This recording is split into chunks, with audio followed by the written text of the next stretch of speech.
wow, this passionate shake man came into our office and wanted a job so bad. I'm the shack guy. The shack guy. Call me Shaquille because I'm the shack guy. The shack guy.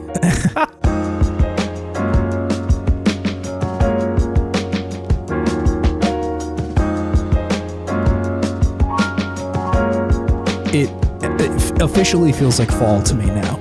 Officially?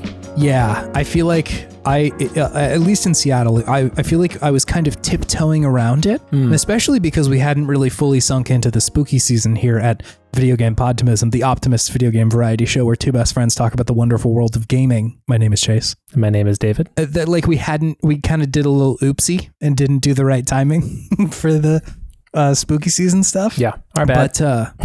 But the true sign of fall. I made chili tonight, David. That is the sign of fall, isn't it? Yeah, a warm meal, a thick soup, if you will. It's really good. I made it with Impossible meat, which makes me feel good about my sort of contribution to humanity today. Which, listen, I know, Exxon wants me to think that it's my responsibility, but it's actually theirs. But still, it's a little in the right direction, It's kind of getting there.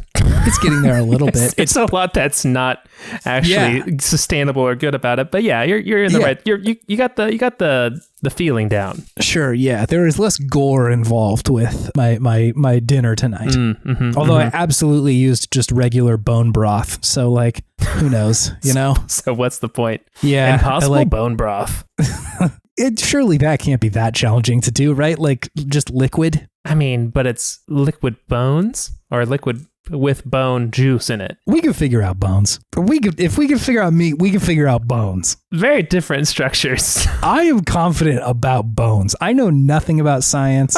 I work on a computer all day, but I feel like just normal sort of faith in humanity. I feel like we could figure out bones. Yeah, that's fair. We could figure it out.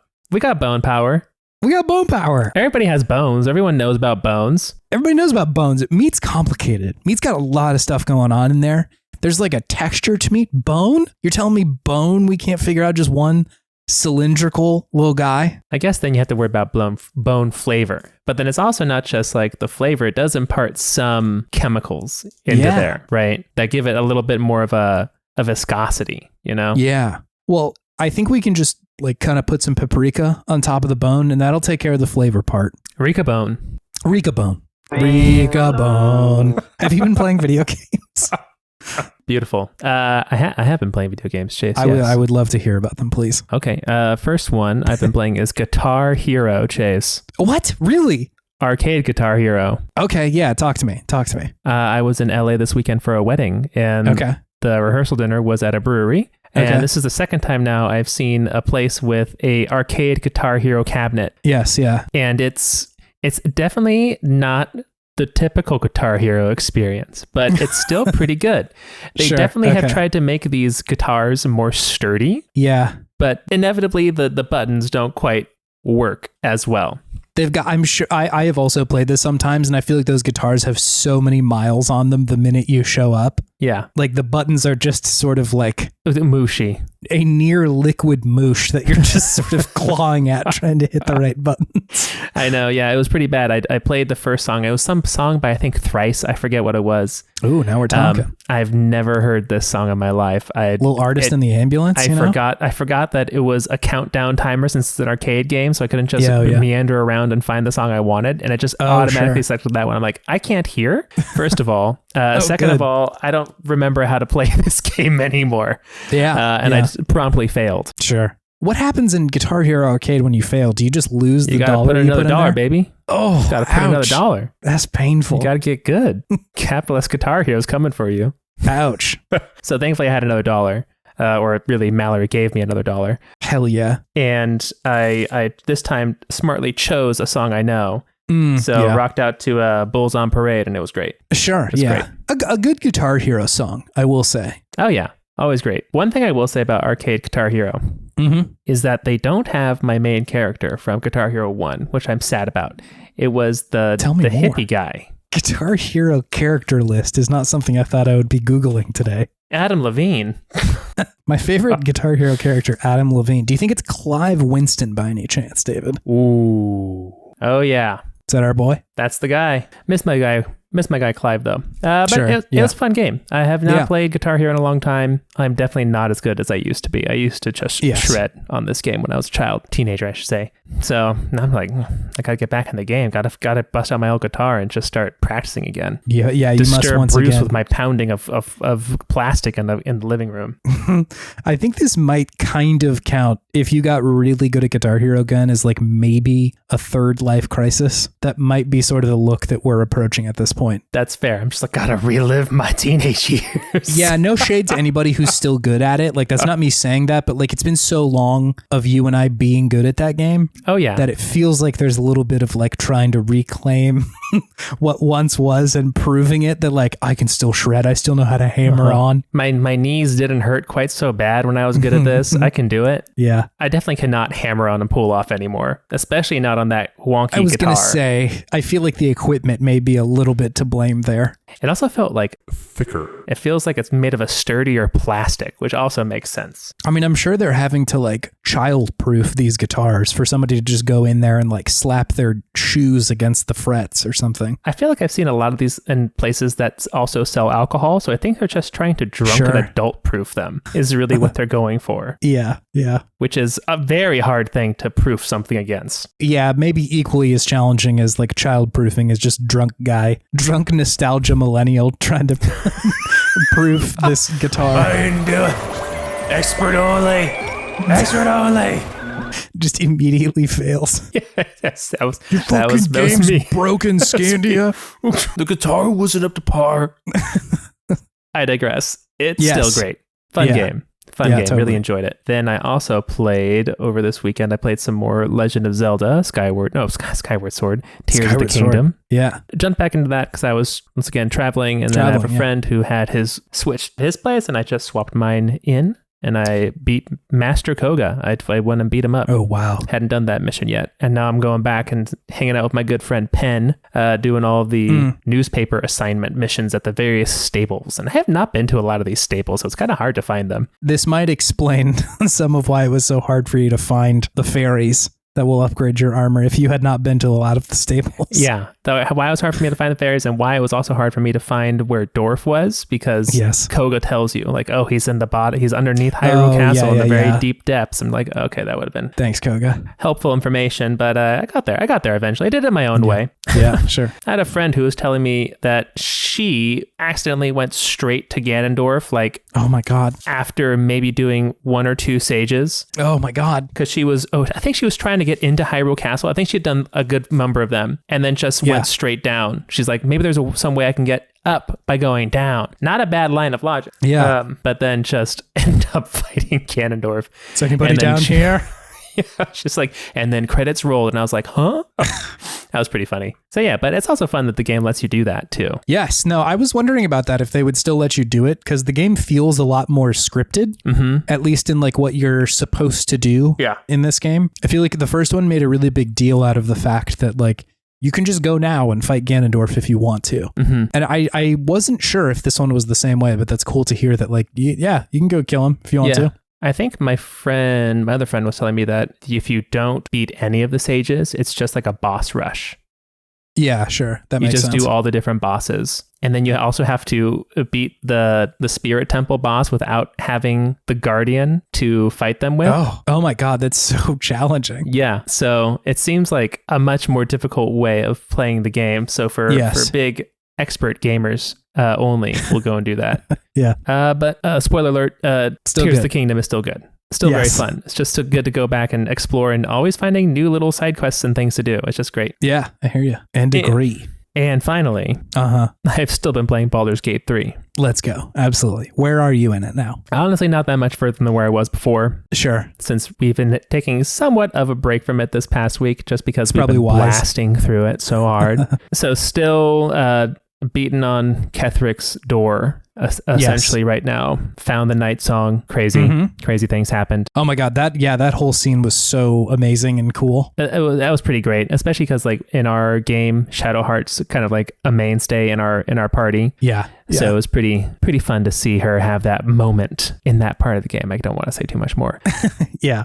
It is really amazing. Yeah. So great game still. Yeah, still same. There's not much else to say beyond that. It's just so much fun. And I'm looking forward to seeing where this ride ends. Yeah. It's insane right now. And it feels like this should be near the end of the game, but it also feels like it's not near the end of the game because I definitely have not been to Baldur's Gate yet. Yeah. And I have some active quests that say, hey, go to Baldur's Gate to do this. So I know my gamer sense is telling me this ain't it. Depending on how hard you go on actual Baldur's Gate, the city, you're maybe about halfway through the game right now. Oh, wow. Like you're far for sure, but like there's so much stuff in Baldur's Gate. It feels like in Divinity 2, that like first major city that you get to, I was like shocked at how much stuff was there. So much to do in those cities in Divinity. Yeah. And it's the same way where like pretty much every building is something. And like there's like a gigantic story in a couple of them that you can just like stumble into and be like, all right, well, I guess this is what I'm doing for the next few nights.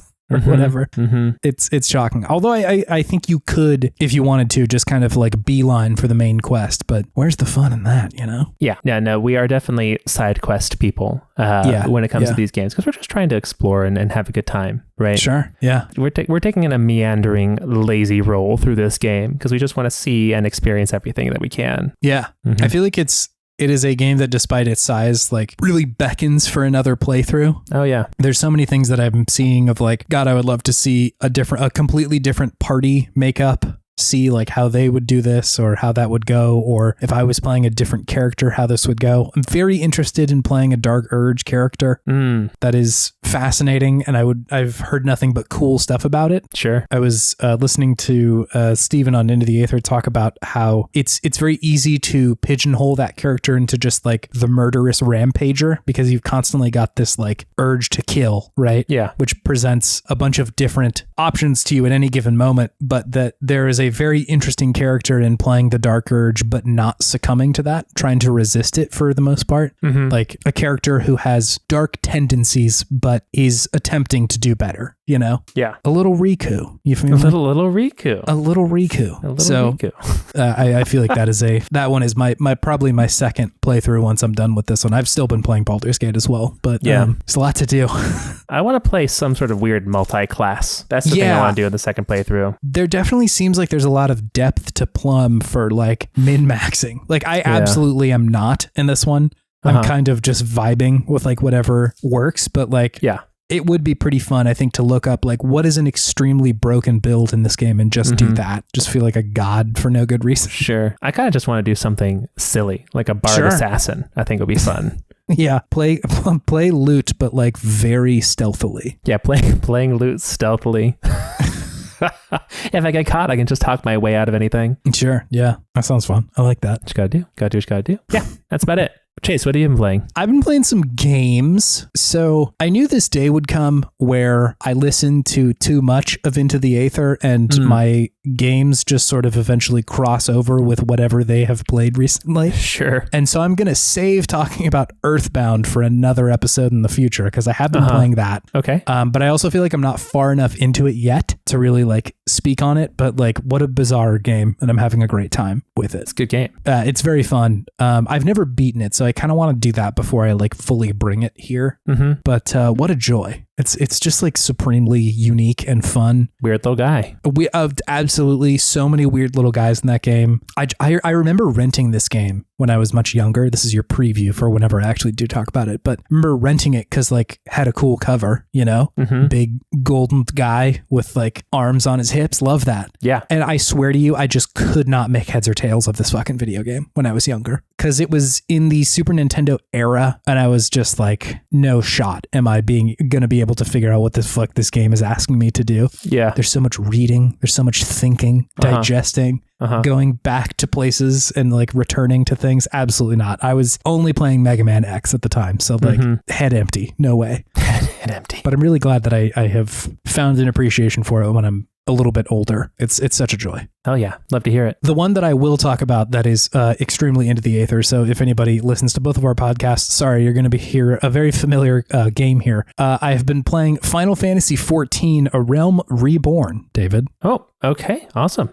Do you know what this game is? I do not know what this game is. Is this the MMO? This is the MMO. Okay. I also had such little context about this game other than like semi-annually or every other year or something, the internet being like, hey, everyone should really play Final Fantasy 14. Whenever like some bit of DLC comes out or a new expansion, like conversation online pretty much always was like, this is very good and only getting better. So like everybody should play this. And I think for a while I was carrying around very old feelings about Final Fantasy MMOs because I think you were around when this was happening too. Like when I think of Final Fantasy MMOs, I think of Final Fantasy 11, which was like when it launched, I think it was on PC at some point, but my main understanding about it was that it was on PS2 and that it required that sort of like network adapter, and just like I think I had maybe tried to rent it or buy it, and there was just so much setup to like make it work, and there was like the monthly fee, and I was just like, absolutely not, dude, no fucking way. And so I think in my brain, I just sort of flagged Final Fantasy MMOs as like not critical, you know, like not part of the most important Final Fantasy stuff. Because even at the time, my understanding of it was like, all right, here's the good ones. Final Fantasy X just came out, that rocks. And Final Fantasy 12 is coming out soon. That's also cool. But like 11, no thanks. I'm good. Although I like remember hearing good things about it, that it was like pretty well reviewed. So I don't think that was necessarily a bad game, but it was one that I was very uninterested in a lot of ways in. So I think I was carrying a lot of that understanding when hearing about Final Fantasy 14, that I was like, I don't know, like, especially because when it first came out in 2010, it was just universally panned. Everybody was like, this is quite a bad game, like genuinely not very good. Yeah. And not in the ways of like, I would like it to be stylistically something different, but like genuinely, I don't think the game was working correctly. And so like they took it down eventually and then re-released what is the game in its current form. And I think it was 2013, Final Fantasy XIV, A Realm Reborn, which is what refers to like the 2.0 version of this MMO.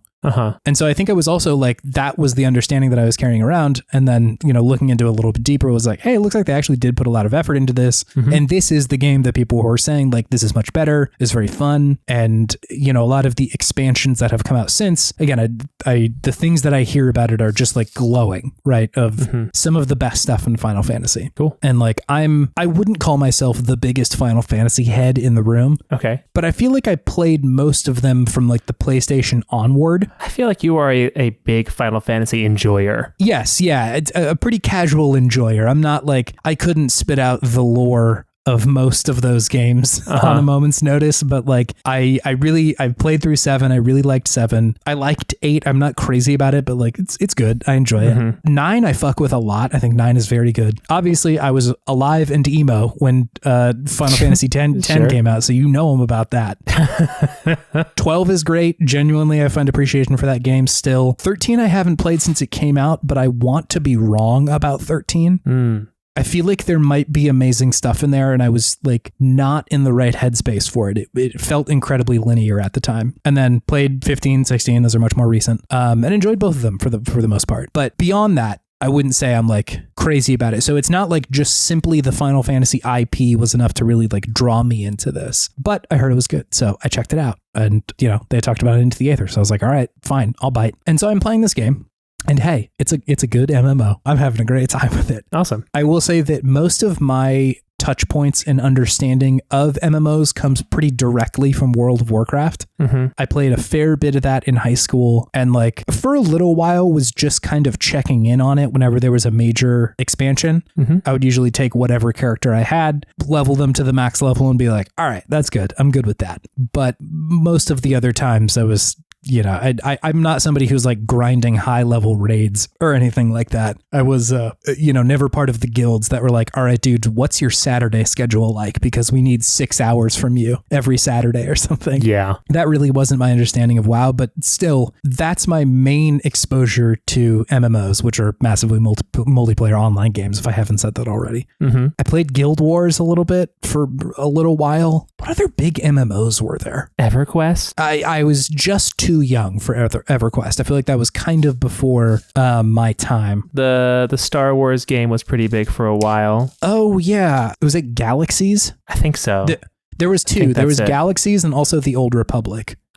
I think I played both of them, but none of them really grabbed me that hard. And I guess you could call Destiny kind of an MMO in a certain sense. It's not exactly the like fantasy thing, but there's a lot of people playing it, and the structure of it felt very familiar to me when I had played it after playing WoW. But Destiny was also something that I never really got into. So I was booting this game up to play it because like, sure, let's check it out. And I think I was bringing initially a lot of lessons learned from WoW. Mm-hmm. A lot of stuff about like these quests don't really matter. I'm just going to hammer through the dialogue, just sort of skip through everything so I can get to the meat of the game, which is leveling and grinding and getting better and getting stronger and all that shit. Mm-hmm. That is definitely a part of this game, but I was pretty struck pretty quickly at how hard they are going on the world building and the lore building in this game. There's so much more depth to it than I was expecting there to be. Mm-hmm. Pretty much every other, like including WoW, but pretty much every other experience I've had with massively multiplayer online games is that the story is very much an afterthought. That like even WoW definitely like has tried in more recent expansions to make it like more of a focal point of like the lore and the things that are going on, but a lot of the time it just sort of boiled down to like kill the boars, you know. Mm-hmm. And you know, get to do high level raids. I think that's a lot of lunar narrative dissonance there, Chase. A little bit, right? Like I think that the game's story that it's presenting you is asking you to care about the world of Azeroth in WoW. And I think there are lenses and there are periods of time where I did care about it, but I think the game was still very much putting an emphasis on the end game. That is the thing that we are supposed to get to, and that is the important part about this video game. Mm-hmm. That like leveling can be fine and fun, but it is a means to an end, right? Like the point of WoW is that you spend time grinding and trying to get really good gear so you can go show off in Orgrimmar or whatever, you know, your cool armor. Sure. And I'm sure that is a part of Final Fantasy 14 here, but it is, I feel like when I was playing it, the game was begging me like, please, dude, you got to slow down and just like experience this world because there's a lot going on here. Mm-hmm. And so it took me a second, but I'm really glad that that's what they're doing because there is so much care given to the characters here and the world and the kind of like the story that they're telling with the cities and everything. I find all of them really compelling in ways that I haven't found in other MMOs. Mm-hmm. And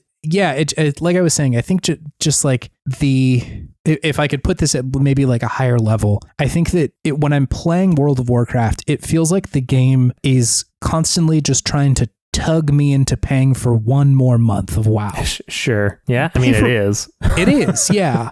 And like, you know, transparency here, like Final Fantasy 14 also has a monthly fee to play it, right? Yeah. It is not free of that way of monetizing, but it doesn't feel the same here. I feel like the game is not asking me like, you need to spend your life here so that we can keep extracting dollars. It feels a lot more like we have built a very nice place and we want to continue building a nice place, but your job here isn't to roll the dice to see if you get a good shoulder pad or not. It is to enjoy the place that we've built for you. Mm-hmm. A very specific example of that is like, I am constantly reminded when I'm thinking of WoW of running around the Barrens for a quest where you have to collect a certain amount of tusks from like these sure. like boars, and it's not a very high drop rate, meaning you have to kill a lot of them to maybe get a tusk, you know. Uh-huh. And so you're just out there like crushing hordes of these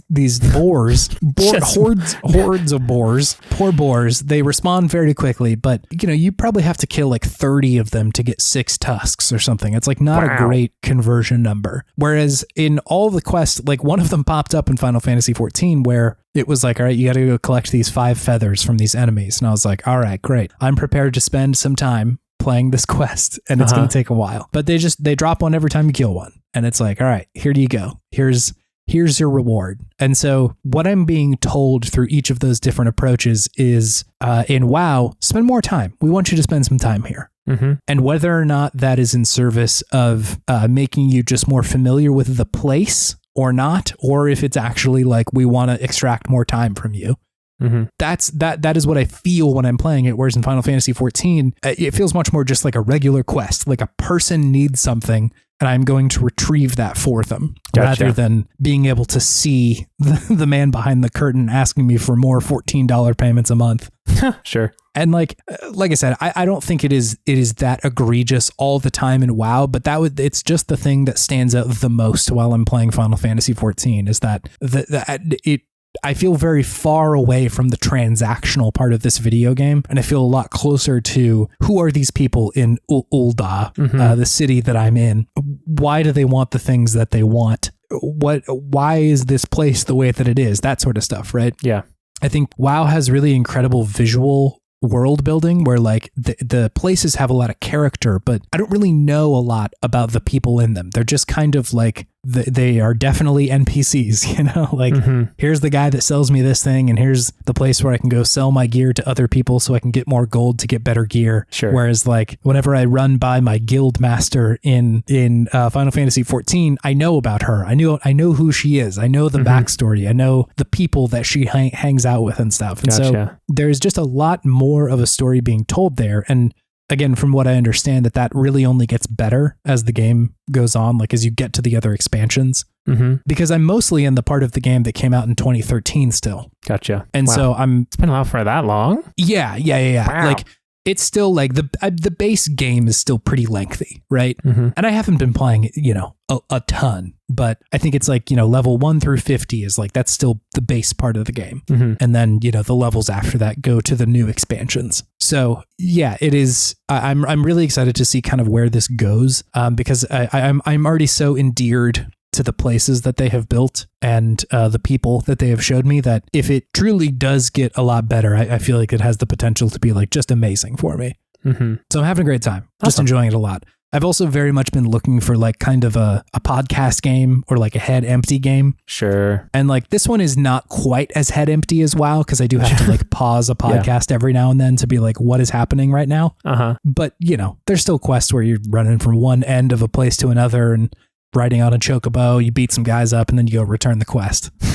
That's fine. Chocobo gang. I'm cool with that. So I'm having a great time with it. It's very, very fun. It's a very good game. Another game that I have been playing recently is called Wargroove 2. David. Oh, I didn't know they made a sequel. They did. It came out very recently. Okay. Wargroove, for anybody who doesn't know what that is a game that came out, I think 4 years ago in 2019.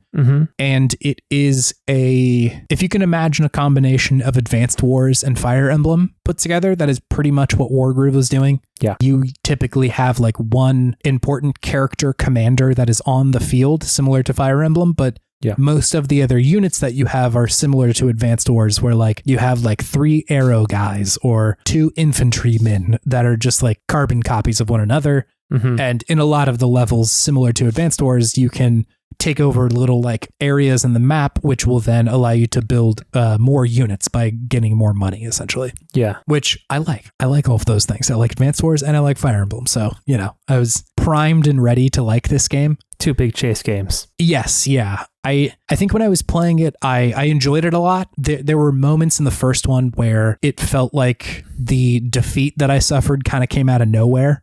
Because if your commander gets killed on the field, like the one actual like player character that's there, then that it's essentially over. You have to start over again. Yeah. It felt like for the most part of the game that was fairly like you can mitigate that risk, but every now and then it's like a single flyer unit came up and just like destroyed my commander. And I was like, that feels a little bit bad.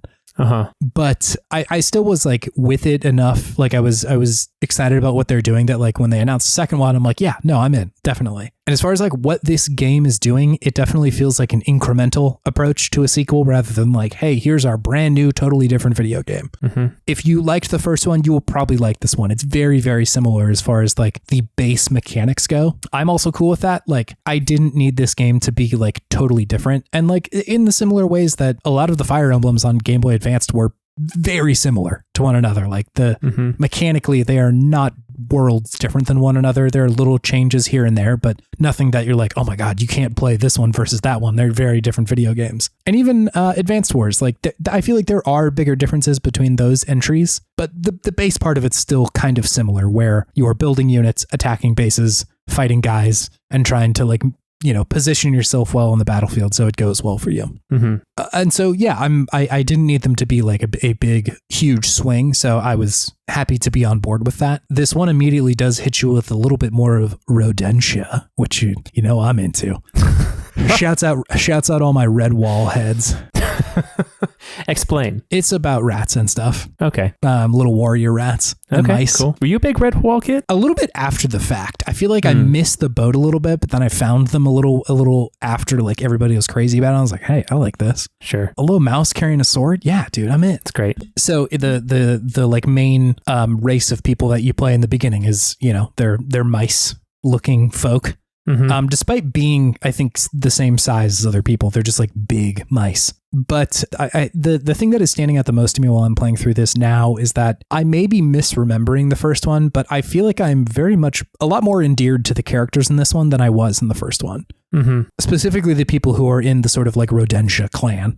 Sure. That there's a lot more storytelling going on there that I had expected. And so I was surprised to find it there that like, hey, there's stuff going on here. And I like these characters. And they do things with the characters where it's not just like background noise for the actual mechanics of the game, which is something that like I feel like tactics games have a tendency to do. Not all of them do this, but there's kind of a knee-jerk reaction, I feel like, that the mechanics are the most important part of the game. And so like we can just sort of like ignore the story parts. Sure. Obviously there are big exceptions to that, like Three Houses being kind of the beacon on a hill. But I'm glad that they put in the effort to make these people a little bit more rounded and to understand their motivations a little bit more, rather than just like, we got to save the planet and the bad guys are here, let's fight. Like that is still present a little bit, but I just felt a lot warmer towards the people in this game almost immediately, which is a very welcome change. It makes the fighting feel a lot better. Like, I'm not going to stand here and tell you that it is reaching the heights of Three Houses. I don't care about these people quite as much as I do every member of that cast. Yes, yeah. But I think it is on a similar spectrum of caring about these people, of like, it's not at 100%, but it's kind of punching in the same direction of I'm interested in these people. I understand what's going on. I like the story that they're telling between them. And so, and like Three Houses, that goes a long way for me. That carries me a lot of, if suddenly the last fight dragged a little long, or if I'm like, wow, that battle felt kind of similar to the last one, that's fine, because I'm getting more information. I'm getting more story, and that feels like enough to kind of keep pushing me forward, at which point they may introduce a new mechanic that I'm like, yeah, I like this. I'm back in on the fighting, which is really great. It also has a setup kind of weirdly similar to like the first couple StarCraft games, where you play in different like campaigns, and there are often times where the people who you are playing are like diametric enemies of one another in different campaigns. So like you'll play as one side of the people on the war in one campaign, and then you play through another side of it that's kind of like running in parallel to who you played before. StarCraft was a little more linear in the story that it was telling, but it feels familiar in the way that like the people who were my enemies 10 minutes ago, I have now changed campaigns, and now I'm playing as a totally different group of people, which to me feels very fun. I like when games suddenly shift your perspective and you're able to see like a totally different side of the events that are happening. It's always very fun for me. So I was happy to see that that's kind of the structure that they're bringing to this game. Outside of that, like, it's still just fun. It's fun to play these tactics games. I like tactics games a lot. And so I'm probably part of the target demographic here. Sure. And also I liked the first one. So I suspect that if you are in either of those buckets of tactics enjoyers, or you liked Wargroove 1, you're probably going to like Wargroove 2 as well. I can't say that this is like doing the kind of big swings that Three Houses was, where I can almost recommend people who have like never played a tactics game to be like, there's something in there you might like, that would draw people through enough to be like, I don't even give a hoot about tactics in the past, but like I sure do love War School, so like I'm into that. I'll play this game. Sure. So that's totally cool. I'm okay with this game being that, but I couldn't full-throatedly endorse it in the way that I could Three Houses, but it's still fun. So hey, if you like that, you might like this. Wargroove. Nice. It's groovy. Wargroove. It's groovy if you groove with it. And the final thing that I've been playing, David, is I have finished the Cyberpunk 2077 DLC. Oh, nice. How was Dogtown? Dogtown was cool. Phantom Liberty for anybody who is curious about the name of it. Should have called it Dogtown. They should have called it Dogtown. Mm-hmm. Just like really get up in, what was that documentary? Is it called Lords of Dogtown?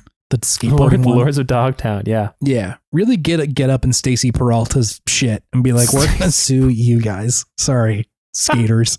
So I had talked about that. I started playing this a little while ago. For anybody who didn't listen to that, I think like the context there will probably be pretty relevant here, but just the short and sweet version of that is that Cyberpunk 2077 put out DLC. It's a new area, fairly new characters, and it came with this 2.0 update. They really overhauled a lot of the game to feel pretty different. So I got through the DLC, and I got to say that this is probably one of the better parts of this game now, having played most of it, that the story that they tell and the way that they tell it is like genuinely very compelling in a way that like I found in spots in the base game. And like I will say, I found that in spots in the base game in 1.6, the version previous to this one. So it's totally possible if I played this again, I would feel this way about the whole game. But my context for it is having played it in the previous version. But all that said, I still think that they're like the cylinders that they were firing on for this DLC is like truly something else. That essentially that they have set up this like cast of characters, and it's not gigantic, right? There's like 4 or 5-ish people that like you're really orbiting around for most of the expansion. Mm-hmm. And they really make you care about these people. And despite the fact that like all of them clearly have different motivations, different desires, and in a lot of the expansion, the game is kind of asking you implicitly in the beginning and then explicitly later in the campaign, like, who of these people do you want to side with? It feels like the most fun part of like a heist movie or something in the heist movies where shit really goes badly, where like there are such differing motivations that like you can kind of see the edges of the group, the threads of the group being pulled at certain times. And so like when the pressure really gets going, like things kind of go haywire. Sure. And that's not like a huge spoiler. That happens very early on, right? Like people are very opposed to the actions that are going on, but don't always like specifically call it out. But they set the stage for that so well. It's not like a huge surprise when these things start coming. And so you get this like low simmer of the story just kind of like building and building and building until it eventually concludes in the way that it does. And like there are some genuinely challenging situations that I was put in where I had to like pause the game and be like, oh my God, like I really don't know what I'm gonna do here, because there are a couple moments where it's not just like here's a different dialogue option. It's like do this, and in brackets it's like this is the thing that is going to happen if you do that. You know, I don't find it quite as challenging as like who do you let live in Mass Effect 1 sort of stuff, but like honestly not that far from it.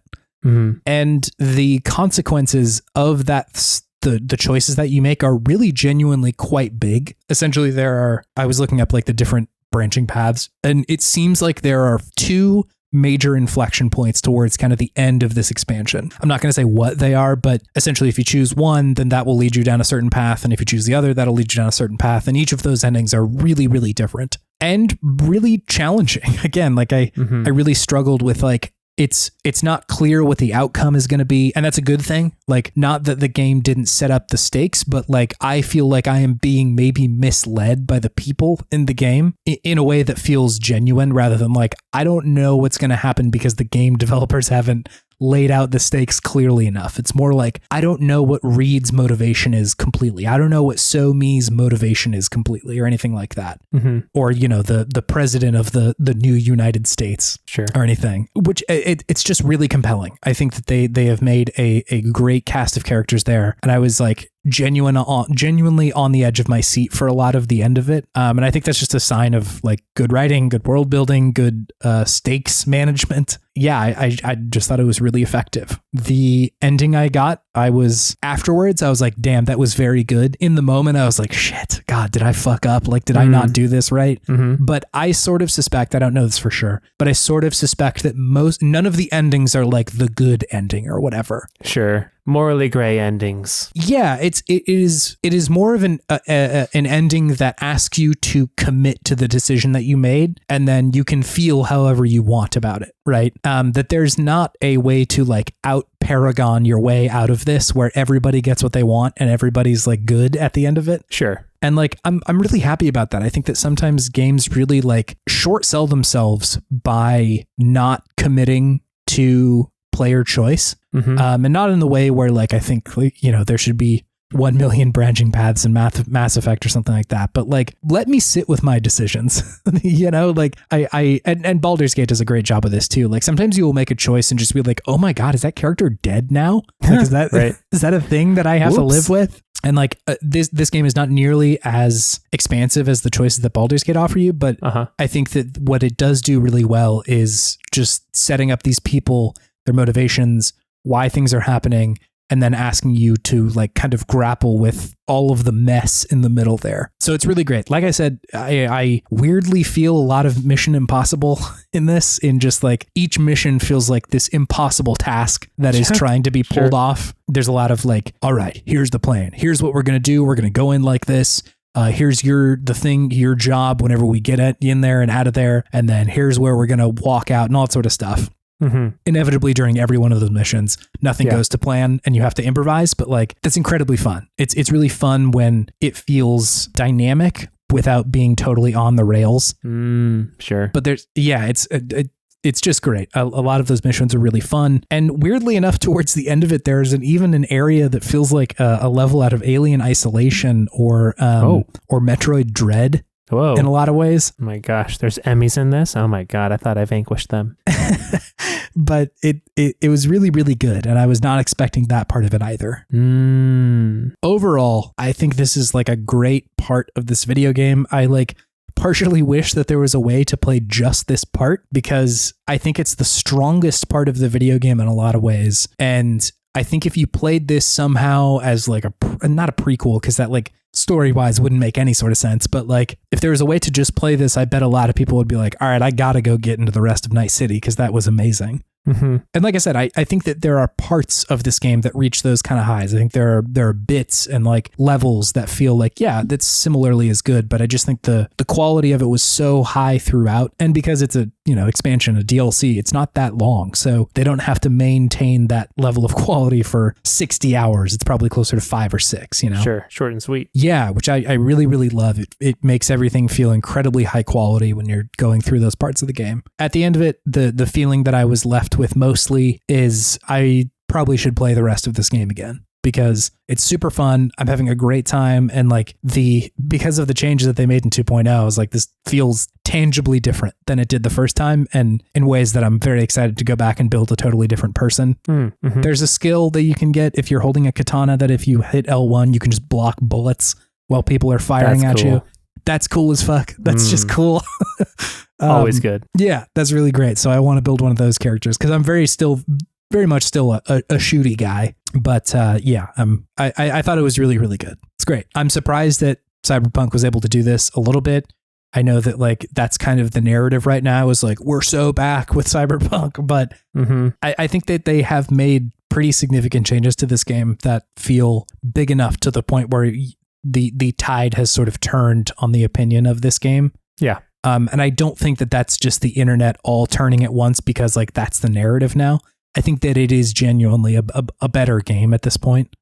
Of course, I wish it didn't take 3 years or whatever to do that. But, sometimes games get put out before they should. They got there eventually. They did. It's a pretty ambitious game they tried to make, and they've never made a shooter. So yeah, I think that there was a lot of things working against them. Like we can sit here and talk about how much of an achievement Baldur's Gate is all day, but like Larian had just made a role-playing game, and that's what they had been doing for a long time. So like that studio was well practiced in building RPGs like that. I don't think that takes away from how fucking wild and good of a video game Baldur's Gate 3 is, but there's a lot of currents moving against CD Projekt Red with this one. Yeah, they're honing it. They're honing this style of game, and it seems like they're getting pretty close to having a good handle on it. or at least there, I should say. And it's weird that it's kind of worth pointing out that like the Baldur's Gate 3 went into early access. I think it was in 2020. I could be totally wrong there, but it was around that year. And Cyberpunk also came out around a similar time. You know, it might be within, I can't remember exactly the release dates, but it was around a similar time. And they both kind of got released at the same time now. You know, like I would call this like, okay, I think this is probably what people thought of when they thought of Cyberpunk. It was going to be, yeah. And so like, I think there's an argument to be made there that like the game still needed that much development time. You know, I think per usual, we are seeing the effects of capital owners needing to squeeze money out early, you know, that like somebody wanted to publish this fucking game and they said, okay, it's not ready. I bet a bunch of people at CD Projekt Red said, this game is not ready for prime time, but somebody said, no, we're going to push it out. And luckily enough, Larian was, you know, privately held and they could say it's not ready yet, but we are going to put it in early access so we can give ourselves some runway here to build out the parts of the game that need to be worked on. Anyway, capitalism is painful, but video games are cool. That's the way it goes. Anyway, David, this will bring me to my Podtimistic thing of the week. Which is? It's a good quest log, David. Yeah, one that like works well. Works well. Yeah. Really necessary in a lot of video games, especially ones that have gigantic quest logs. But like, if you got a good one where they can tell you at least a little bit of context, tell you where you are in the story. And then listen, ideally in a perfect world, give me that map marker. Show me at least where I need to be going generally. Yeah, give me an idea at least. Final Fantasy 14, great quest log. I can see all the fucking spots where I need to go. Gives me a little bit of content about what's going on. Same thing with Cyberpunk. Great quest log there. Showing me what's happening, telling me where I need to be. And also was genuinely quite helpful for when I stopped playing it for like a year and then came back and was like, what is happening in any of this? I was able to open up my quest log and be like, okay, here's what happened in the last little bit of this quest, and here's what needs to happen now. Great. Yeah, perfect. That helps a lot. I could use that in regular games. Yeah. Just not big quest games. Your omission of Baldur's Gate 3 is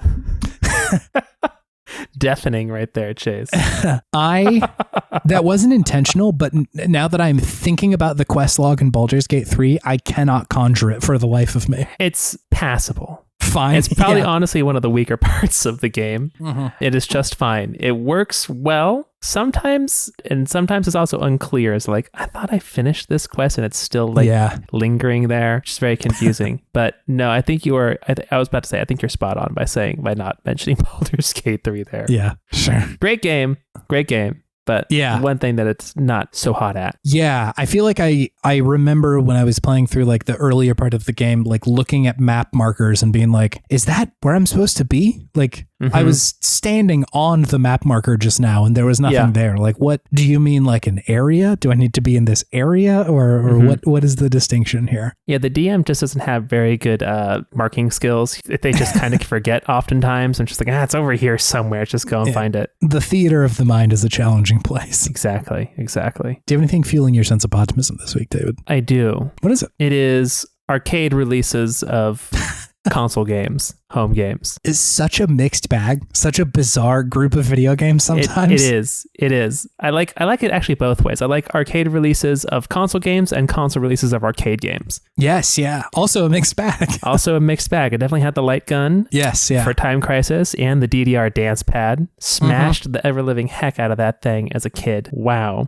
I would say the dance pad is a pretty good version of the arcade DDR. I would say so too. And also, like, hats off to the engineers who made that, because man, did I stomp the ever-living hell out of that thing. My goodness. My flat feet. I was just about to say, two flat-footed boys just absolutely going slap happy on these fucking pads, man. Just slapping the heck out of it. Ooh, man, that was a good time. My parents were like, what the fuck is going on in there? The sound of it is so distinct. The like sweaty feet hitting the dance pads. Well, you'd have your socks on. We were going sockless. At least I wasn't. I hit the sockless a fair amount because it gave me just a little bit of traction that I needed. I don't know if I have the same clam on my feet. Oh yeah, no, your boy is always a little clammed up down there. It didn't give me the traction I think it was giving you. Yeah, I was sort of amphibious in my playing of DDR. Yeah. No, I remember the pad was on the carpet in our game room, and it sounded like if you if someone was outside like furiously punching a plastic bag. Is kind of what it sounds like. But like very aggressive, impactful crinkling. Very aggressive and impactful. So yeah, that one's great. Love Time Crisis. Games that went the other way. Guitar Hero is the one that first comes to mind now that we're talking about it. Silent Hill had one. Silent Hill absolutely had one. House of the Dead. House of the Dead for sure. Or was that always like arcade game? That was, I think it was arcade first. It was arcade and then first. Went to consoles. Right. Yeah. The Halo game, we played the one at Dave and Buster's, D&B's. D&B's. Yeah. Oh, Soul Calibur 2. Yeah. Was that was console first, right? I'm pretty sure Soul Calibur was console first. Don't quote me on that. We'll check it. We'll fact check it. It could be both. I don't know. Like they could have come out at the same time. But yeah, no, I'm with you. Gotcha. You have that like bizarre arcade version of Mario Kart that you see every now and then. Weird Mario Kart. Yeah, weird Mario Kart. I feel like it is so rare for a racing game to feel kind of worse in an arcade. I feel like most of the time, like just having the pedals and the wheel is like, God, this feels great. Always better, yeah. But like Mario Kart, I think is just so perfect for every console that it has come out with that like, even with a racing wheel, I'm like, I don't know if this is right. The drifting don't feel the same. The drifting don't feel right at all. Yeah. Not even right the Mario Kart with like the Wii steering wheel feels normal, but the arcade one is like, what? This feels strange. I'm using tilt controls. I feel like I've seen a Katamari Damacy arcade game. Oh my God, that would be incredible if that's the case. Maybe I dreamed this. Let's see. Like just a big ball? If there isn't, there should be. There should be. God, you know that thing is getting so sticky. What's it sticky from, Chase? Children. Why is it sticky? Everything in an arcade is sticky. I might have dreamed this, but maybe it was a prophetic dream. Maybe someone's listening to this right now and is like, need to do it. Just give me a big ball. It does feel like a prediction more than a dream, like an aspirational dream, you know? There you go. God, that would be a good call. Anyway, hey, do you want to move on to our main thing, David? I do.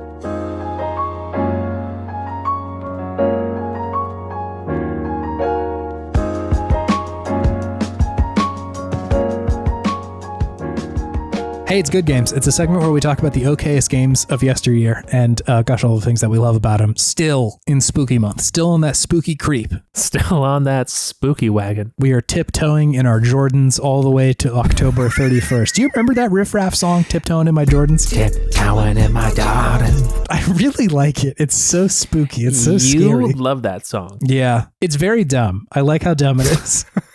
What do you think the spookiest rap song is? I'm going to say, oh my God, one of them up there for me is the Whisper song. That song always makes me feel uneasy. There is, kind of a primal fear in the Whisper song. Yeah. It's very threatening. I was going to go a little bit more direct and say that like the like choir samples in Gangsta's Paradise are very like scary if you just listen to them. Yeah. It's like kind of a spooky song overall too. Yeah. You know? Yeah, I see that. It's like very like it feels Pentecostal in a way. Yeah. Absolutely. Mm-hmm. Some Tyler the Creator songs. Goblin. Yeah. It's a much more devilish approach to scary, you know? Yeah. Yeah, there are a lot of just like production songs that are like, damn, that sounds like out of a certain layer of hell, which is good.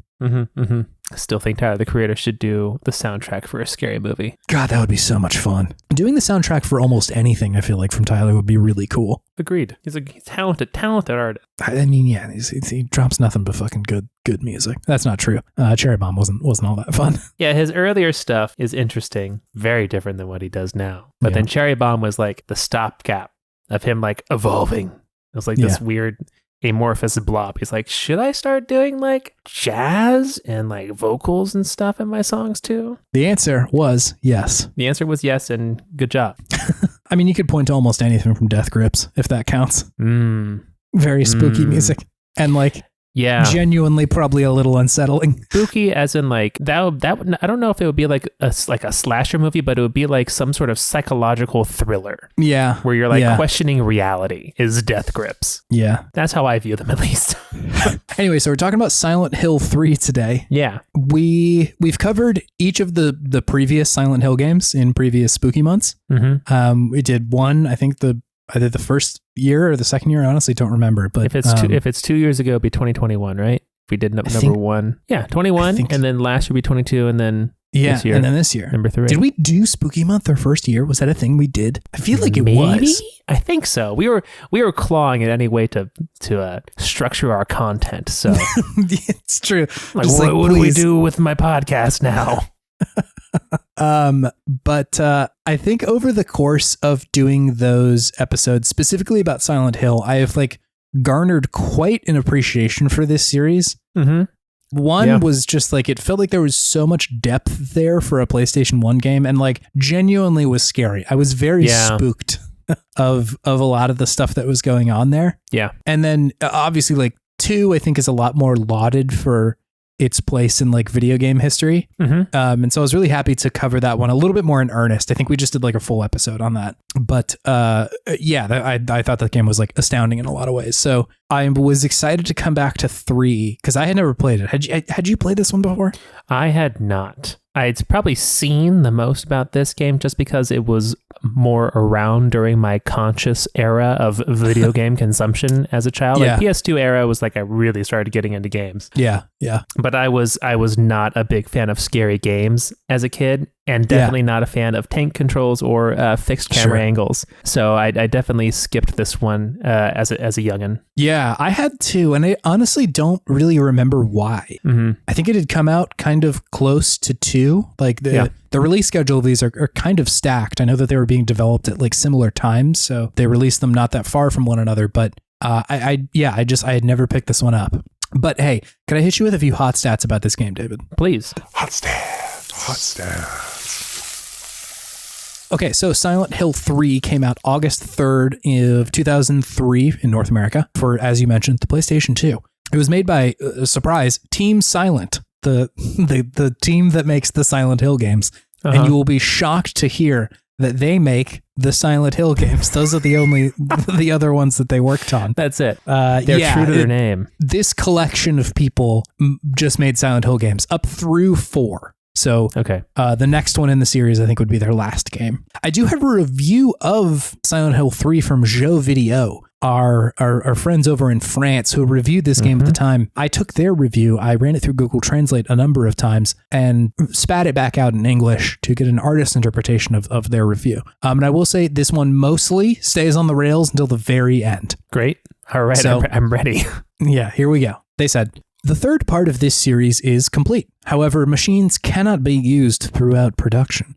It also makes the first part of the game difficult, but thankfully that improves once you enter the ancient city of Silent Hill.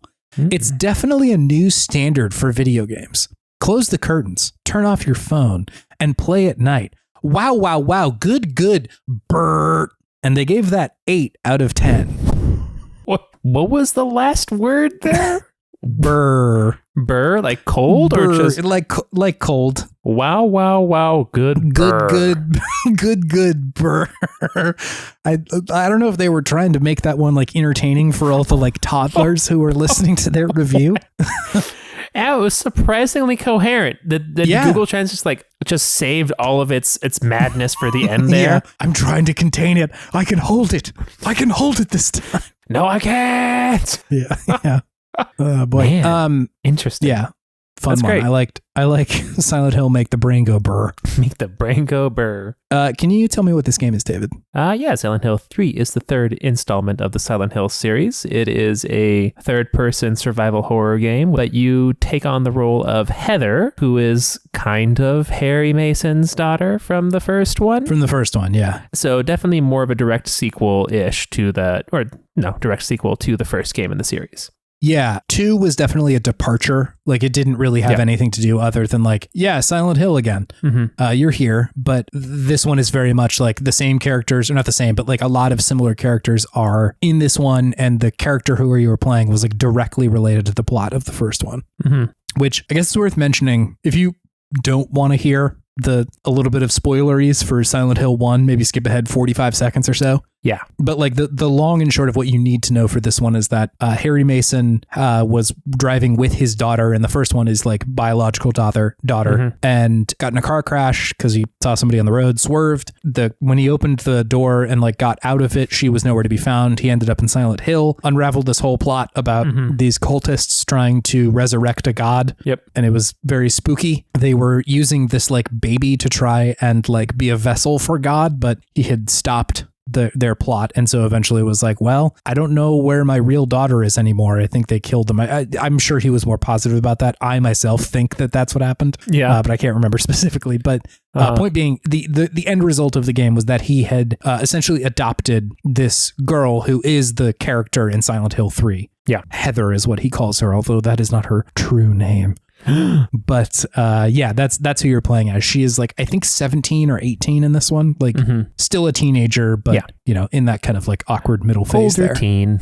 Yeah. Young adult. Yeah, that's the video game. What did you think about this one, David? I enjoyed it. I think that it still gives that unique Silent Hill experience. The static of the radio is still always so spooky. Scary. I think that the voice acting definitely tried to go up a notch in this one, and I think it mostly succeeded, although the voice acting was always pretty good. Yeah, I think there's something to be said for 2 where everybody sounds like they're kind of just one sentence away from like a manic episode. Yeah, but that feels on purpose, especially like later in the game where like there's an interaction with a character who has been talking like that, and she is totally lucid and sounds very normal. So I think it's part of it. If not, it's like a unintended side effect that I think works really well. Sure. The first one was like very much PlayStation 1 voiceover. It's not, it wasn't incredible. Wasn't great. Yeah. I agree with you that like it did seem like they had better voice actors and actresses in the booth for this one. And I think that I enjoyed the setting. I like the spooky carnival or amusement park in that first level. Yeah. And a spooky mall is always fun too. I think that it's interesting to see how the game has evolved with a little bit more graphics processing power with this one, because the Silent Hill 2 was PlayStation 2 as well, wasn't it? It was, yeah. I will say that they look fairly different from 3, though. Like there's different stuff happening. Yeah, I was about to say number 3 definitely seems like a step up in technical prowess and quality than 2, but I don't know if that made me like it more or less. I'm still kind of out on that one. Yeah. Part of the visual style of these games is the sort of like fog and the disambiguation. Yeah, the obscurity of things, of, you know, kind of questioning, did I see something? What was it that I saw? Was that an arm? Was that a claw? Was that a tentacle? Was it a dog? Was it a man? Was it something else? Nothing. Or nothing, right? And I do think that gets a little lost, at least in the bit that I played in this one. But I don't think that's necessarily a bad thing, but it's just different for the series. Like I wasn't quite used to being able to see so much. Yeah. Definitely, I think like that beginning level in the amusement park was a little bit more akin to the original 2, to the first 2. But then the mall, it's a very well lit and viewable mall. And I do think that sometimes with the characters, I think part of what makes them so spooky in the first 2 games is that there's just kind of like these writhing masses in the fog, and getting them up close and seeing them more in high res. I don't know if that was, it didn't seem quite as spooky to me for some reason. I don't know. But I also don't know if that's the main thing that I want from this game. It's just to be spooked. It's kind of have an interesting story. And I do think that they were providing that with this one. And I do like that it was a sequel as well, a continuation of that first story, because I did enjoy that first game too. Yeah, no, me too. It's fun to see them follow through with it. I totally hear what you're saying about like the fidelity being higher. Like in the same way that like Dead Space is scary, but it is so high fidelity that like it's almost too clear. Like, yeah, right. I can really see where the bad guys are. And I think that's on purpose in Dead Space specifically. I think they're trying to show you like, here's where the necromorphs are. Yeah. But I do agree that like the unknown is a big part of Silent Hill, and like being able to know something feels like it takes a little bit of the spook away from it. But sure, you do eventually go back to like actually wandering around in the mist in Silent Hill 3. It just takes longer to get there. Gotcha. Because I feel like in the first one, you're there almost immediately. And in 2 as well, you like show up in Silent Hill.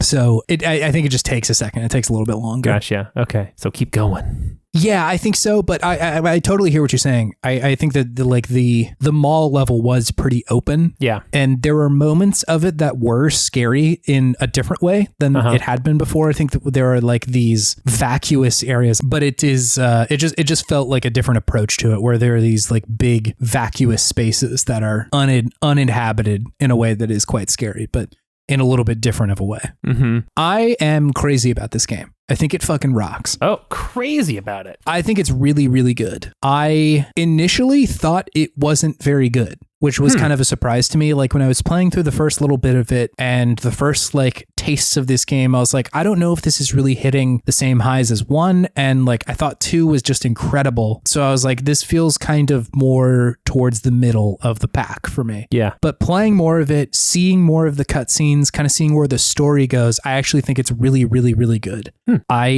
And I'll explain kind of my journey here. All right. When I was first playing it, I was like, the setting of the amusement park is a weird way to start this game. Yeah.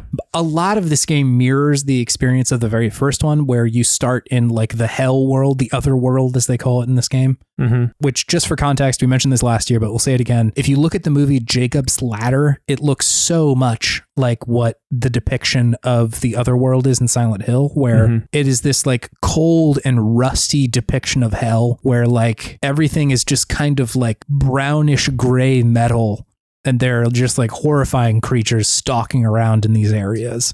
It's really good. I really like the design of the other world, but you start in this amusement park and then you immediately show up in a mall, and Heather calls her dad, which is Harry from the first one. It also plays this very bizarre, it's pop song, pop like rock. indie pop rock song from like the 2000s. I was like, what is happening here? This feels like very different. Initially, I was like, I don't know if this is really hitting the same marks. And I was like, I'm playing as the first female protagonist in a Silent Hill game, and we're starting at like the mall. Come on, guys. Like, is that really what we're doing here? But in playing it more, it's on purpose and in a way that I wasn't expecting it to be. I will say a couple of content warnings about this discussion here. There's some real fucking heavy shit in this game, specifically around pregnancy, abortion, stalking, and just generalized death. So if any of that sounds too heavy, now would be an amazing time to pop out, because I'm about to go into a lot of that. Sure. So just fair warning, heads up, take care of yourself if you need to. But I thought that this game was going to treat having its first female protagonist quite badly,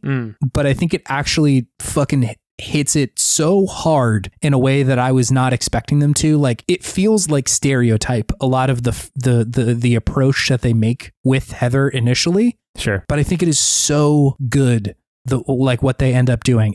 Because like Heather is reacting to things in a way that feels normal to me. Like the most realistic reaction in a lot of these games to what is going on. Yeah. And I think like with the first one, you're kind of supposed to be like, why aren't you freaking out about this a little bit more, Harry? And I think a lot of it was just like his drive was so much about finding his daughter that it felt like he was just trying to put it all on the back burner and deal with it so that he could like, get the job done. 2 was very much more like James is this dude who is like different and twisted and dealing with a lot of shit. And so are all of the characters in the game, that the surreal performance of these characters feels like, yeah, that also makes sense. Whereas Heather is characterized as just like kind of a regular teenager. And so when she sees these like shambling horrors, it's like, she's like, what the fuck is this? You know?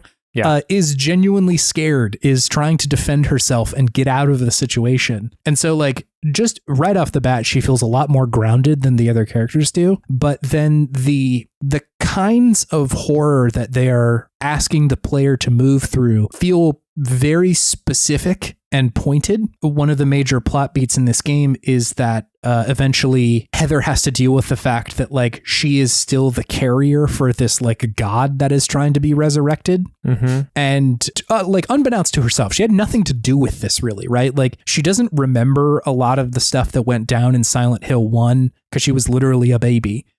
But like she's being subjected to like essentially forced pregnancy, right? Like where they're saying you're going to give birth to this like monster. You're also like pregnant with it without you even really knowing. And like there are just generally a lot of body horror stuff with being pregnant in general. It's a pretty brutal experience. Your body totally changes. Yeah. It can be wonderful from what I hear, but like there's also just the sheer physicality of it can be incredibly intimidating. So like there's that whole fucking deal. There is this like subplot with like this motif of like stalking comes up a lot initially with this like detective in the very beginning of the game who's like, hey, I would need to talk to you. And Heather's like, I don't want to talk to you, and like runs away in the mall, and he like follows her for a while, and she's like, fuck off, dude. Like, what are you doing here? He's like, I just want to talk. Very spooky, bad. And then later on in the game, she is wandering through this like hospital, and there's a dude who's like essentially stalking her in real time. You never actually see the guy, but like there are all these notes being left around like, oh, Heather, like, I'm so glad you're finally here. We can finally meet. I left you my favorite doll that you should take with you. I love you so much. And then like you don't take the doll as the player, and he leaves you another note at some point being like, what the fuck? Why don't you love me? Like all this kind of stuff. And the implication being like this guy's following you around. Yeah. There's also this like in the sound design, you can hear like while you're wandering around the hospital, like other doors being closed and opened in other parts of the hospital. Spooky and scary. And like that sort of stuff it's just so frightening on its face. But I think that there are so many moments in this game where they are playing on the fact that like Heather is, you know, this like young woman in this world, and a lot of the fears that they are showing you are ones that a lot of women have to deal with, you know, like the stalking stuff, the sort of like expectation and the terror of pregnancy, and even being like the lack of agency in a lot of those situations like she has here. Like she didn't know about any of this shit. She's just kind of like subjected to it all of a sudden. I think the amusement park is very like interesting as a place, because like she is, for all intents and purposes, you know, as what America would qualify her probably as like an adult, right? She's 18. Yeah. But like 18 is not that old, you know, she's a stone's throw away from being a child. And so like the placement of her in this amusement park feels very pointed of like, here are all these horrible things going on in this place that should be fun and should be cool, but like is really not in this moment. It is very scary. It's like a very horrible place to be. And so I think that like initially my read was, is this like just a misunderstanding a female protagonist? And like, I'm not going to sit here and say that everything is handled perfectly, right? There's still plenty of weird fucking tropes, but like, I think it demonstrates a much better understanding of terror from a woman's perspective than a lot of other games do. I would really recommend checking out the YouTube video Tango Mushi. She talks about the video is called Silent Hill 3, Exploring Womanhood Through Horror. And I would really recommend checking that out, because I think she honestly lays it out a lot better than I could, being a guy, you know, like there's only so much expertise I can speak to here of, you know, seeing all of this through not my own eyes. But I think her read of it is so smart and so good, and like just brings such a valid perspective to this, because I think it is something that is very rarely often explored to this extent. You know, I think horror games oftentimes rely on body horror that is not really specific. You know, it's just like, ew, gross guts, you know? Yeah. And like, not to say Silent Hill 2 wasn't also doing that, because there's a lot of shit going on in there that is also incredible. But I think there is a different lens that this game is bringing that I find like truly special and horrifying. Obviously, like very scary and hard to get through, but it's something special. I was like pretty surprised by what was going on here. Awesome. Yeah. No, I didn't get to most of what you were saying there. I was definitely kind of reading the same thing as you, of like, oh, this doesn't seem like a great representation of a female character at first, but that's really awesome that they kind of, it seems almost like a purposeful deception at that point in the beginning of the game then to make it more poignant and salient when they do get to those spots where they're like, oh no, this is actually something that is unique to this experience as a woman, and it's terrifying, it's scary, so frightening. I think it can look like they're not digesting it well enough, you know, on the surface. Sure. And I think commentary at general, there is a risk of that, because if you're hitting on topics that have stereotypical answers or stereotypical depictions, you like at least in somebody who has been playing games for this long, I sort of expect it to be handled poorly. You know, like it's just so uncommon for someone to put a female character in a mall and be like, and to say something about that. Yeah. To say like, this is a place that is horrifying and scary. And like, oftentimes when you go and look in like mirrors, she will have a lot of commentary about that.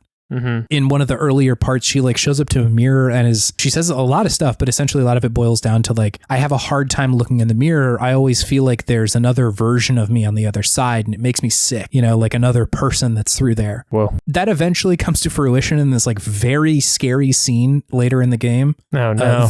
The mirror scene is what it's called. But I think that works in two ways. One, it sets up this very scary, like genuinely just physically scary scene in the video game, but like also the experience, and I don't know that this is specifically for women, but I know I have spoken to a lot of women who have had this experience of like, it fucking sucks going to a mall and just like having to parade around and do this like dance for everybody of like trying to look good and trying to feel good. And those things often aren't the same, and having to like, present a certain way or being expected to like certain things and be pretty and like what all that shit means is just like such a brutal experience. And so to put a teenager there who like, that's not an uncommon experience from like a lot of the people, and like I've had this experience too. It fucking sucks trying on clothes at a mall and like having to like show either your parents or your significant other or just look in the mirror and like feel good about yourself. Yeah. Obviously, I think that like that is a trope that at least at the time you could say was more associated with like a female character. That is something that comes up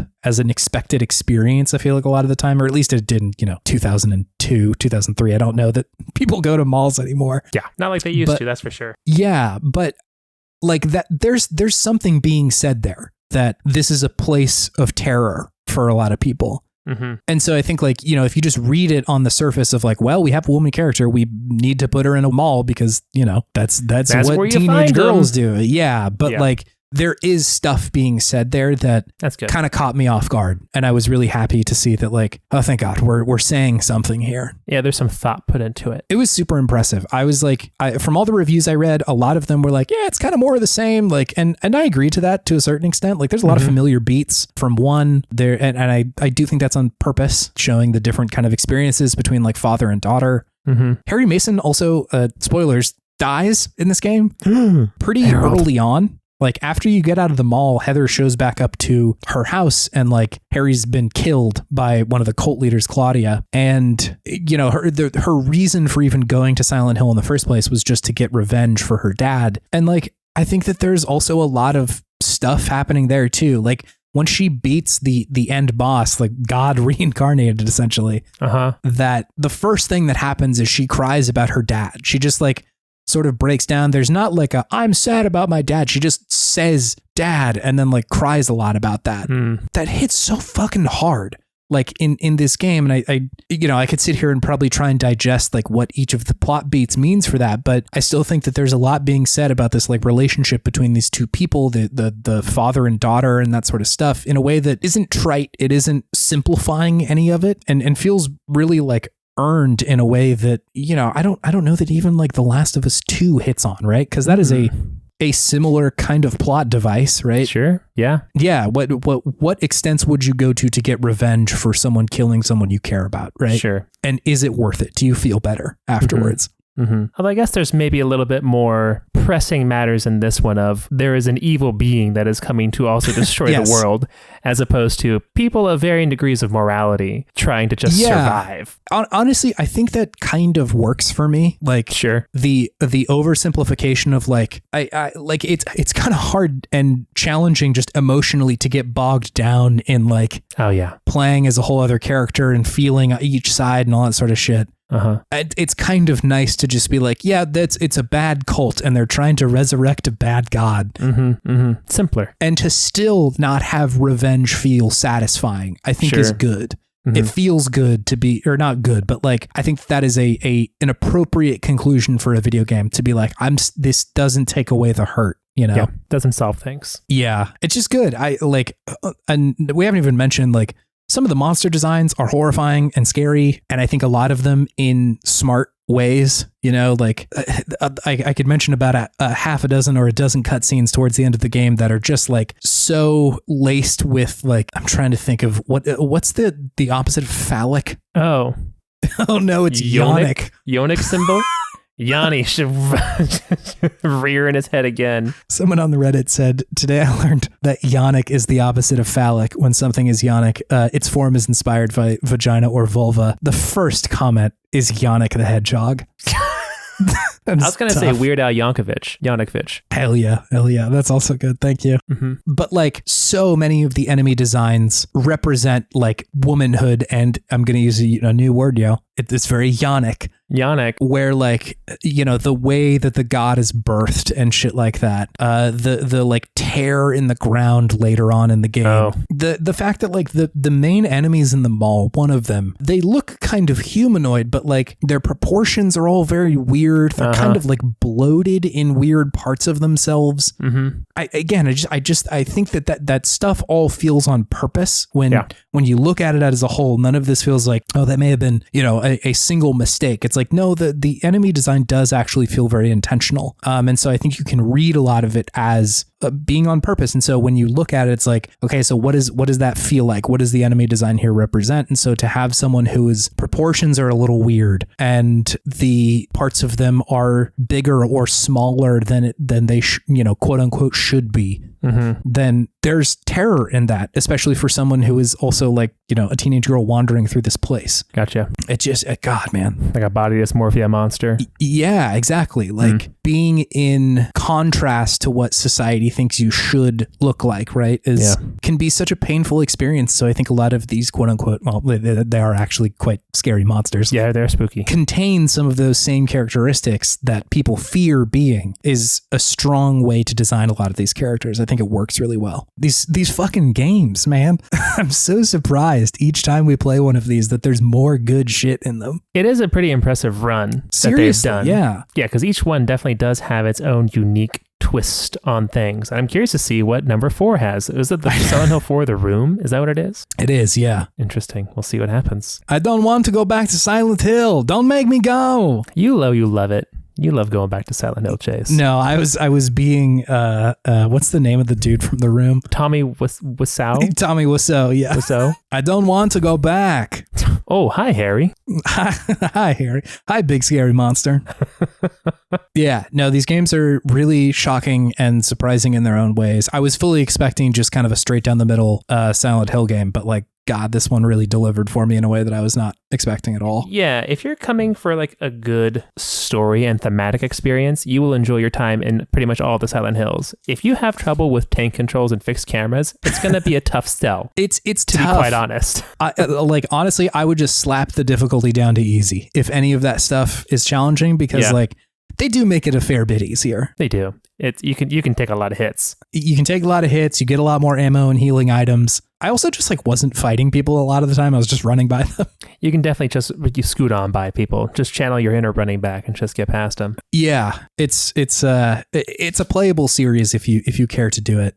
If you can stomach all of the kind of brutal content that is in there, like a lot of it is challenging and like the imagery is frightening. And I say all of that as a man and someone who doesn't have as direct experience with the specific stuff that is going on in this one, right? Mm-hmm. I can't possibly know the same sort of terror that like woman identifying people would experience here. And so like if that sounds too heavy, like, yeah, man, it is. It's very intense. And like, I get it if that's not a thing you can, get down with. But like, I think that these games are more considered than I think a lot of games of this era were. And I think that they're hammering on thematic stuff that like is still pretty rare in games. Yeah. The fact that this came out in 2003. Yeah. That's impressive. Shocking. Yeah. To be this kind of thoughtful about things. Yeah. About tough subjects. My goodness. And like not, like I said, not getting everything perfect for sure, but still wildly more considered than the shit that was coming out at the time that was just like totally soaked in stereotypes and tropes and like genuinely hurtful shit to people who weren't teenage boys at the time. Yeah. And even then, still hurtful to them, but harmful in its own way. Yeah. But yeah, very, very gatekeepy around like, who quote unquote should be playing this and who it's directed towards and marketed towards. Mm-hmm. Yeah. Wild stuff. I'm crazy about this video game. It was good. I hope 4 is good too. It's just going to be a real stinker. It's fine.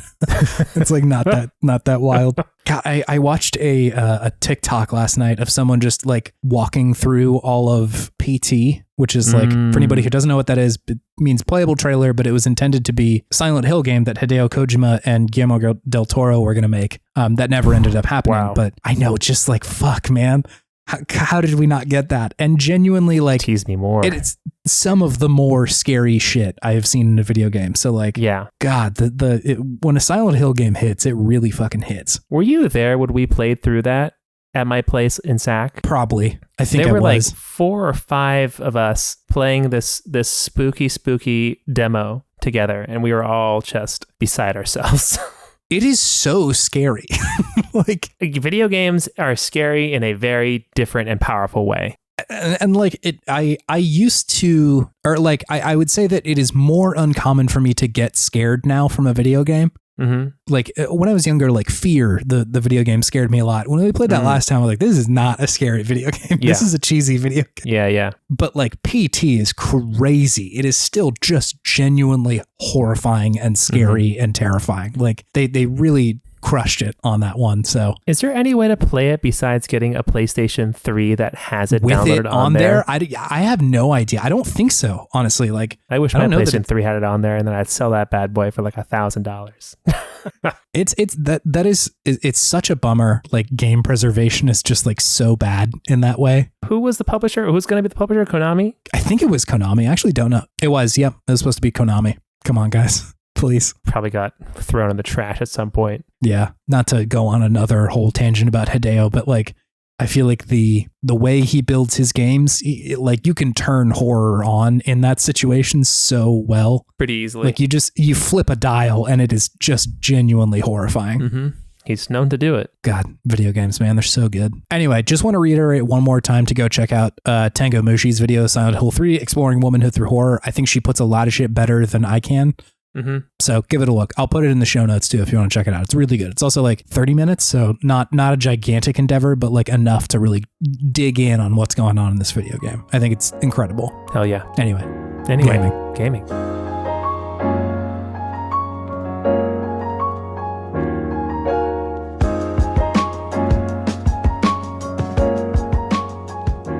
Good evening, gamers. It's me, Chase Allhart, and I'm here to guide you through the outro. If you want to check us out on the internet, you can do that at podtimism.com. This is apparently Podtimism After Hours. I don't know why I'm winking at the camera right now. You had the spooks, and now it's time for it's suave o'clock. The suavecito. Yeah, if you want to check us out, you can do that at podtimism.com. That has a link to all of our stuff, different ways to get in contact with us. Also has a link to the Discord. Come hang out. It's cool in there. Mm-hmm. We are in the worst garbage Discord, along with Into the Aether, Frog of the Week, Can't Let It Go, previously Asynchronous, and Wavelengths. Wavelengths is still on there. Anyway, it's a fun place. There's a lot of stuff going on in there. Come kick it. Come hang. Speaking of which, thank you for the worst garbage for having us on the network. It's very great. I love being here. I'm also very relieved whenever somebody says something in just other parts of the Discord where they're like, hey, does anybody know anybody talking about, say, Forza Motorsport? And I can finally be like, yes, in fact, I do know where that is without feeling like a greedy little self-interested monster. Come listen to my podcast. It's good over here. No, it's fine. You'll never leave. Yeah. I'm just not very good at self-promotion, you know? It's hard. It's hard to be like, I'm good and you should listen. It's like writing your personal essay for college. Oh, God, dude. Here's why you should let me live. I'm so fucking cool, dude. Mm-hmm. I'm the best around at these things. The personal essays. God, heaven forbid I need to write a cover letter. Oh my God. Cover letters. Oh my goodness. Because that's twofolded too. Because not only do you need to be like, I'm so sick, but also like, God, I love your company, dude. Mm-hmm. It's so cool. I love it so much. I looked online and like, everything you do is exactly what I want to do. My career path has led me to applying right now at Shake Shack. Mm-hmm. So I love shakes and I love shacks. Please. Like if there wasn't a job opening, I'd work for free. That's what it feels like. That's what they want to hear, right? Like, yeah. They're just like, well, wow, this passionate shake man came into our office and wanted a job so bad. Chase the Shake Man Allhart. I'm the shack guy. The shack guy. Call me Shaquille because I'm the shack guy. Shack guy.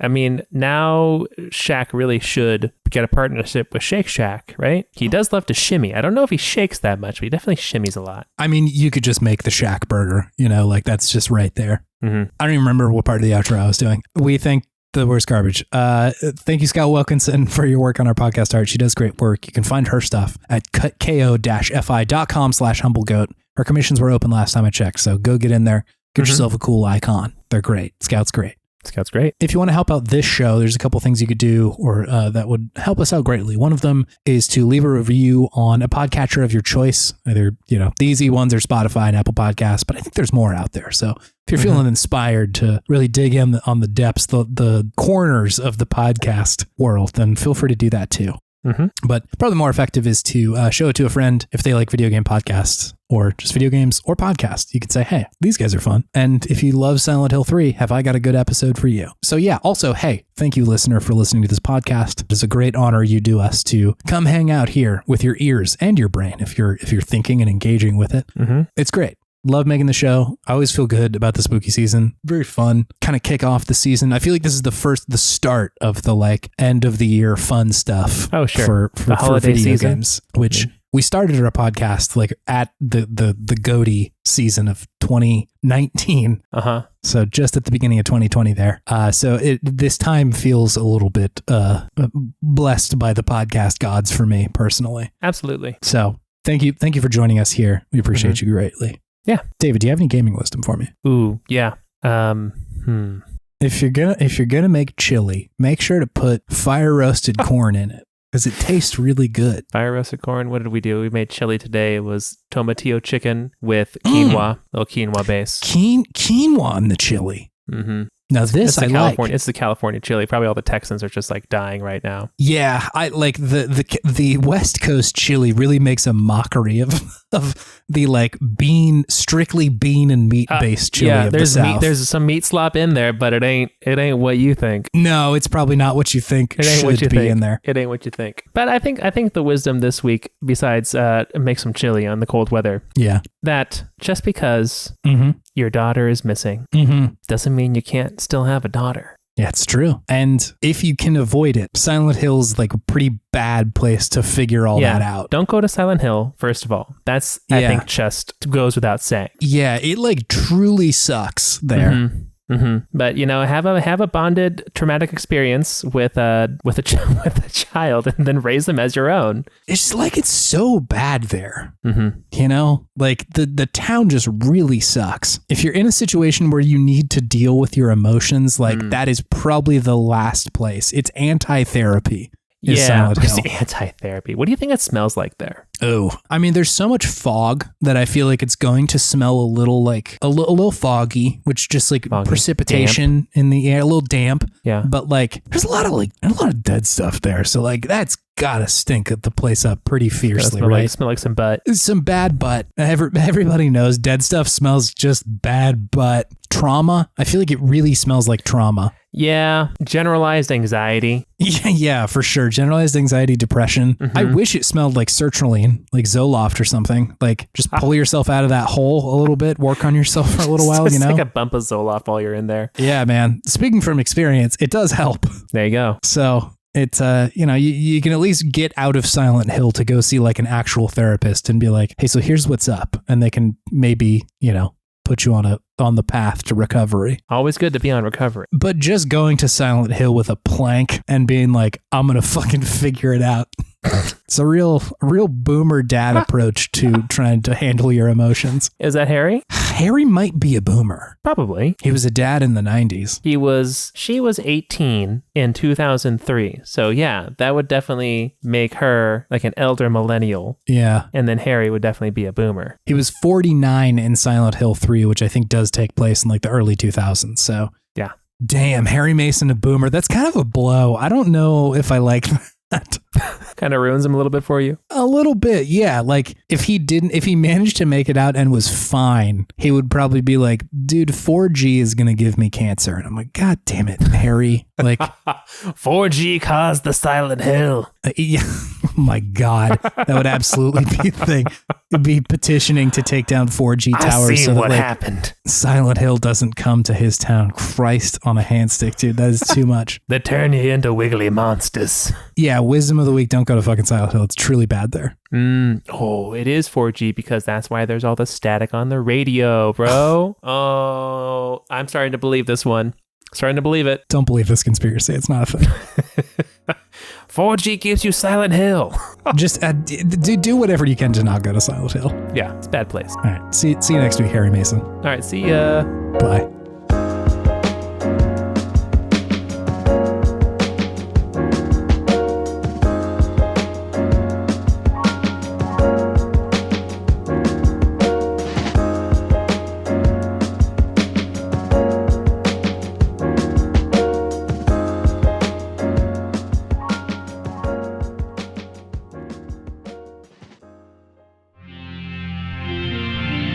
TWG, the worst garbage, online.